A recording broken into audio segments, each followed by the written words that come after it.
fait drôle de se retrouver, hein? Oui. Ça fait 4 ans. Non, 5 ans et demi. C'était en octobre. Oui, mais ce qui me rend triste, c'est que la vie et le roman, c'est différent. Quoi?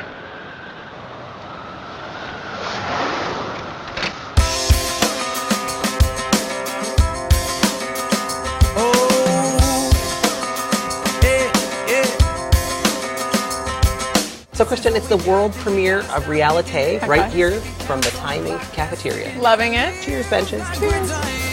So, we're going to be discussing Dancing with the Stars, America's Next Top Model, Project Runway, Idol, with a little special guest, Chris Allen. Just a really good introduction of what's going to happen. What's happening here? Of course, Macy Gray got bleeped on Dancing with the Stars. Which is fantastic. We've been practicing for 4 weeks, you know? Mm-hmm.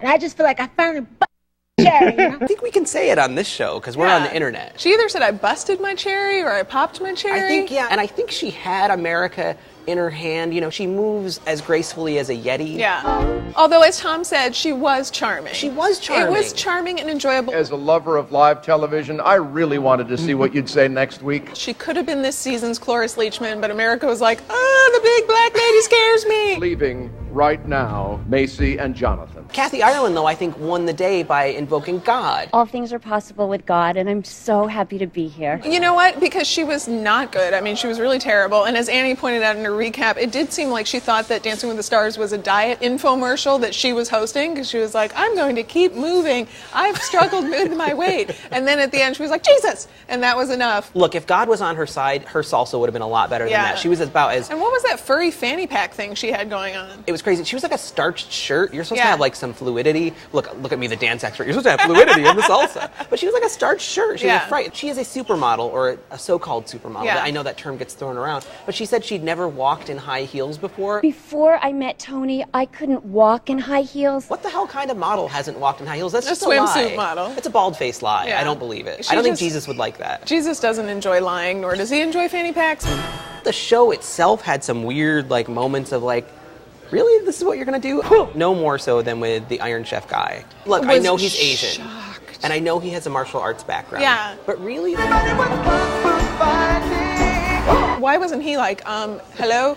I'm not going to do this. Yeah. I have some pride. The dance ended with a Carrie gong. Anna was like, you're representing. And it's like, what are you representing? You know, racial stereotypes? It was ridiculous. I thought they were going to make him carry like a little box of Calgon detergent and be like, ancient Chinese secret. I was ready for one of the judges to start their review with like, Confucius say something. I was like... It was just so crazy that it took me like a couple minutes to process that I was seeing this and that I was disturbed by it. But like you said, I mean, he participated seemingly gladly. So, you know, what the hell do I know? Yeah.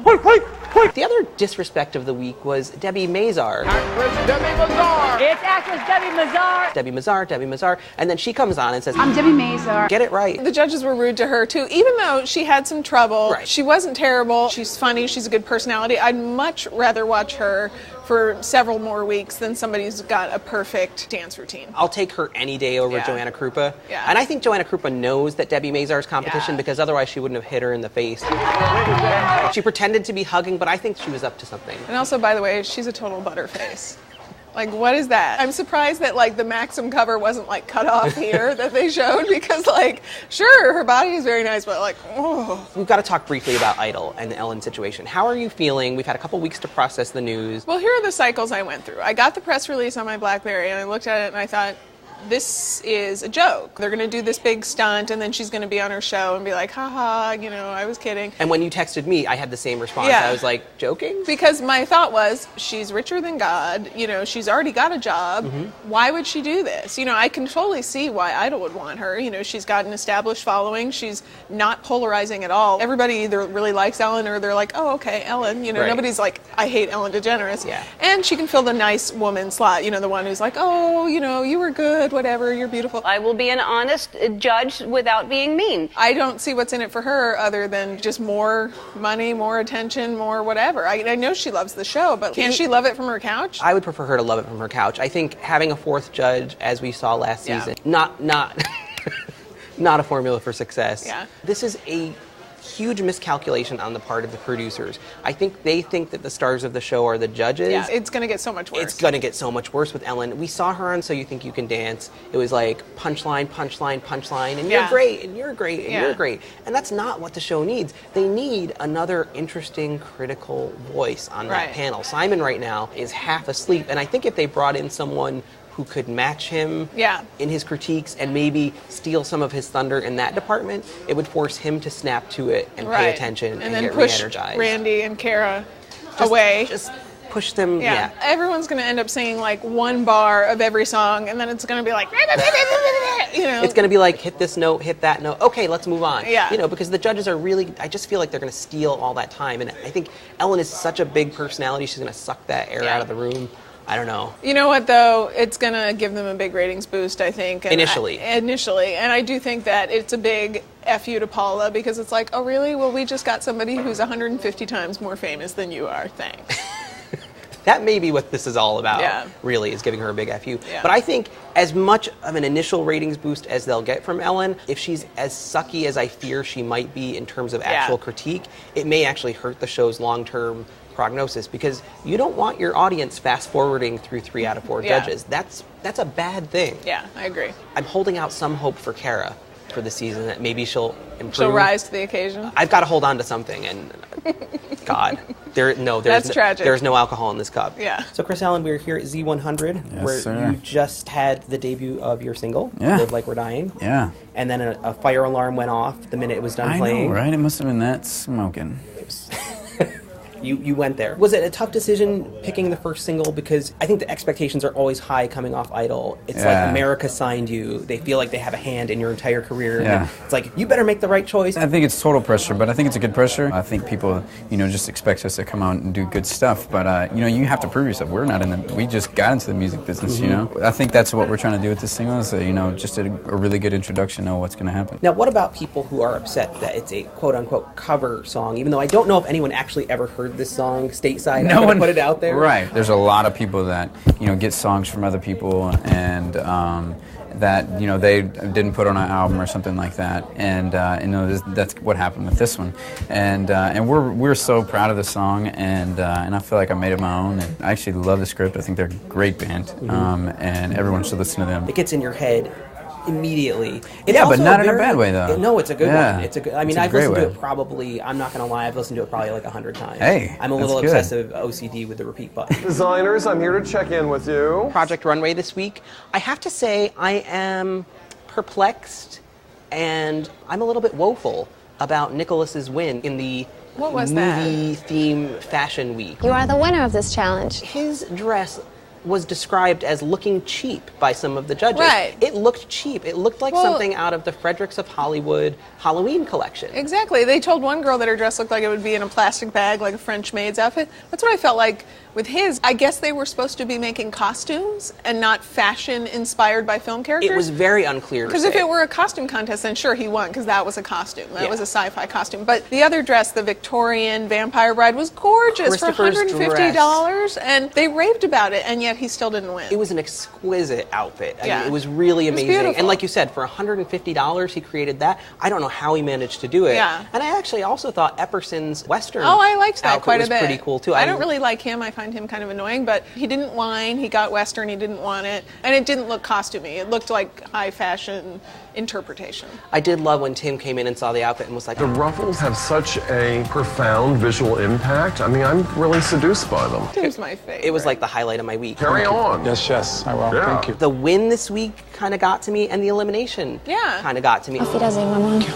I thought Ramon had shown a little more promise week to week. Long term. One of the problems of not having Nina and Michael and Heidi, all three of them there, you sort of lose that idea of what's happening with the contestants week to week. Right. I think they just sort of say, oh, well, this week he put together this slapped-together lizard dress, which it was. Yeah. It was a mess. It was hideous. But they didn't have any context for the fact that he's much better than that other girl whose name I can't remember and who herself said, I don't stand out. Right. They're not standing out amongst the crowd. I mean, if you're willing to get on camera and be like, my clothes don't stand out, maybe it's time for you to go home. We need Nina to come back and say things like, I question your taste level. Yeah. And I question Nicholas's taste level. Yeah. I also just kind of don't like him, so maybe it's hard for me. Yeah, he's kind of annoying. Thank you. Is he foreign or is he just affected? What is that accent? It comes and goes. It's a little bit Madonna. Yeah. I want to be daring. It's a little bit Jordana. Yeah. Ooh, no. And it's a little bit like just annoying queen. Nicholas. Hi, Tim. Talk to me. I feel like they should have a Chiron and just be like, foreign. Annoying queen. Just something to put him in context. I need labels on my people. Yeah, labels are good. Yeah. That's what Reallite is about. I've heard a couple other songs that I don't know if they're going to make the album or not. Okay. Written All Over Your Face. Again, a wordy song. And a catchy one. Yeah, it's great. Who wrote that and who's responsible? Who's responsible for this song? It was actually the same people that wrote Live Like We're Dying. Written All Over My Face. Really? Yeah. We had listened to those first two early on, and we loved them both. So they'll probably be on the album. So be looking forward to that. It's a great song. And Before We Come, I've also heard. Before We Come and Done. Yeah. Oh, that's all they called it. They didn't. I was wondering where's the undone in the song title because it sounds a little. I like it better with the undone. Before we. Okay. Yeah.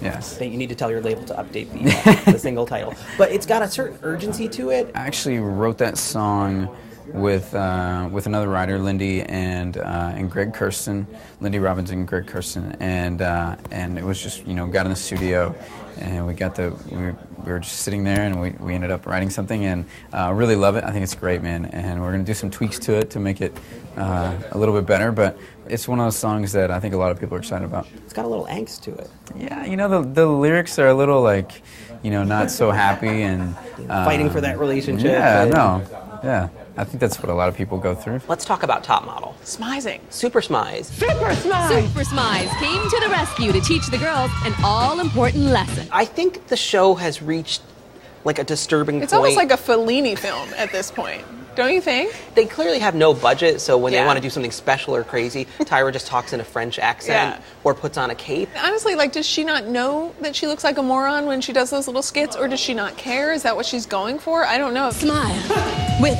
my eyes. It just seems like she's trying to make the show as completely far away from actual modeling as she can. First she's going to hire real short women who are never, ever, ever going to get hired in modeling. And then she's going to make up words that are not used in modeling, like smizing. Right. And then she's going to do shoots on old dirty mattresses, which is what they did this week.